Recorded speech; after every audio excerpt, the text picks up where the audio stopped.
A씨는 일주일째 속이 아프고 소화가 잘 안 되어 병원을 찾았습니다. 언젠가 가벼운 위염, 방치하면 위암을 부른다 라는 기사 제목을 보고 혹여나 진짜 암에 걸린 것은 아닌지 걱정이 이만저만이 아니었어요. 그런데 병원에서는 가벼운 위염으로 진단하고 약을 처방해줬어요. 안도의 한숨을 쉬었지만 잠시 후 A씨는 병원에서 혹시나 더 큰 병을 발견하지 못한 것은 아닌지 영 찝찝한 마음을 버릴 수가 없었습니다. 건강기사나 블로그 또는 제 영상에서 건강에 해로운 음식에 대한 정보를 얻은 뒤 그 음식을 먹게 되었을 때 먹으면서도 영 찝찝하고 혹여나 내가 아프지는 않을까 걱정이 되지는 않으신가요?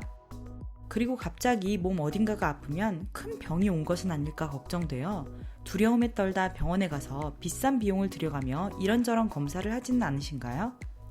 물론 평소 건강에 신경을 써야 하는 것은 건강한 삶을 위해 당연한 일이지만 뭐든 적당히 라는 말이 있듯이 너무 과하게 신경을 써도 오히려 몸에 해로울 수 있습니다. 심한 경우에는 자신이 심각한 질병에 걸렸다는 공포와 믿음에 사로잡히는 건강염려증까지 생길 수도 있다고 합니다.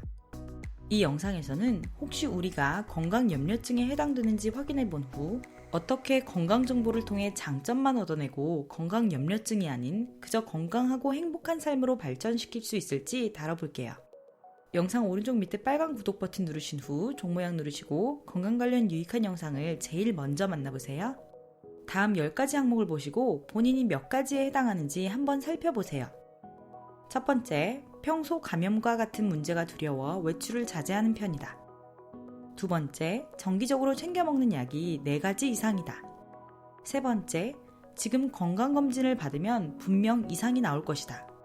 네 번째, 의료진의 말이 의심된다. 혹은 혹시나 병이 없다고 잘못 진단한 것은 아닌지 걱정되어 다른 병원을 또 찾는다.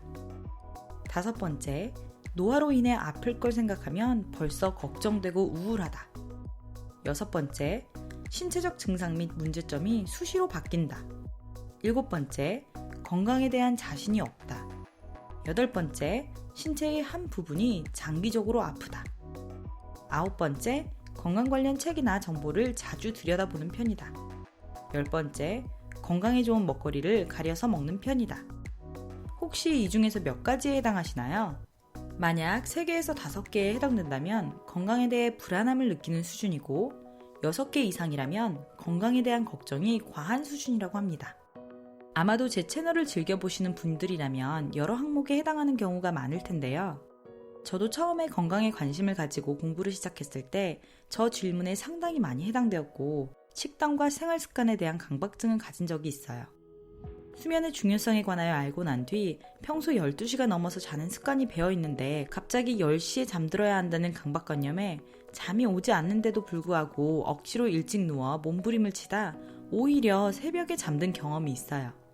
그리고 또 유기농의 중요성에 대해 공부를 하고 난 뒤 요리하다가 급하게 당근 하나가 필요한데 집 바로 근처에 마트가 있는데도 불구하고 굳이 운전을 하고 유기농 당근을 사러 다녀온 적도 있을 정도예요.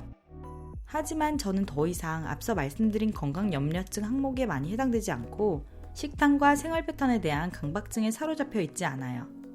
물론 저는 지금도 더욱 건강한 삶을 살기 위해 끊임없이 공부하고 노력을 하며 살고 있지만 가끔 친구들과 외식도 하고 제가 좋아하지만 건강과는 다소 거리가 먼 음식을 먹을 때도 있어요.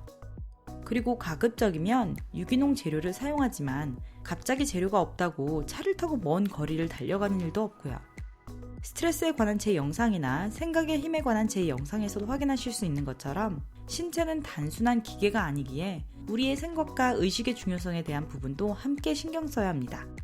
제 목표는 단순하게 여러분들께 건강 정보만을 전달드리려는 것이 아니고 여러분들이 최상의 컨디션과 건강을 유지하여 원하는 일을 다 이루고 행복한 삶을 누리도록 도움을 드리는 것이기에 이 영상을 제작해봤어요. 벤저민 프랭클린의 명언 건강에 대한 지나친 걱정만큼 건강에 치명적인 것은 없다와 같이 지나친 건강에 대한 염려는 오히려 우리 몸에 가장 해로운 스트레스로 작용합니다. 건강을 챙기려다 오히려 스트레스가 생겨 건강을 해치게 되는 것이지요. 그렇다고 건강에 대한 정보는 차단하고 스트레스가 제일 해로우니 먹고 싶은 음식은 아무거나 먹고 생활 습관도 아무렇게나 해도 된다는 의미는 아니에요. 건강에 대한 강박증에서 벗어나 가끔 적당히 원하는 음식을 먹지만 그래도 기본적으로 좋은 식습관을 유지해야만 건강한 삶을 살 수 있어요. 그렇기에 무엇이 우리 몸에 좋고 나쁜지에 관한 정보를 얻어야 좋은 방향을 선택할 수 있는 것이죠. 하지만 여기서 중요한 포인트는 좋은 것에 집중하는 것입니다.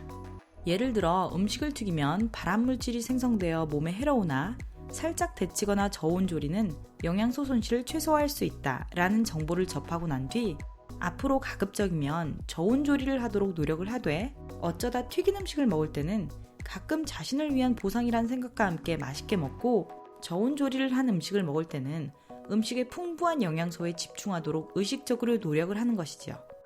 또 한 가지 예로는 당근을 먹을 때 당근에는 피부를 매끈하게 만들어주는 베타카로틴이 풍부하니 내일 더 예뻐지겠군 하고 상상을 하는 것이지요.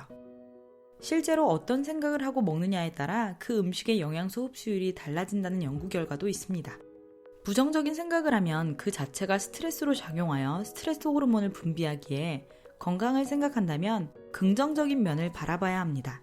예를 들어 만약 부자가 되고 싶다면 다음 두 가지 중 어떤 것이 우리에게 더 도움이 될까요?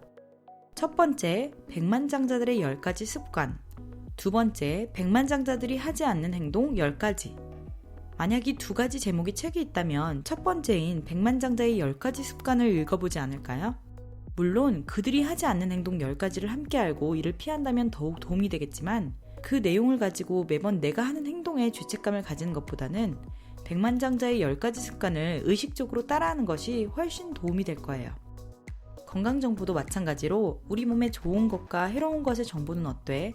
좋은 것은 실생활에 적용하도록 꾸준히 노력하고 나쁜 것은 이를 피하기 위해 참고만 하되 죄책감을 가지지 말고 가볍게 넘겨보세요. 그렇게 하다 보면 오히려 지나친 강박에서 벗어나 건강한 습관이 몸에 서서히 스며들어 장기적으로 더욱 건강하고 행복한 삶을 누리실 수 있을 거예요. 혹시 주변에 이 내용 함께 보고 싶으신 분이 있다면 공유해 주시고 이 영상이 도움이 되셨다면 좋아요, 구독 꾹 눌러주시는 것 잊지 마세요. 그리고 이 영상의 영어 버전도 있으니 영어 공부도 함께 해보세요. 모두의 건강 그리고 행복을 응원합니다.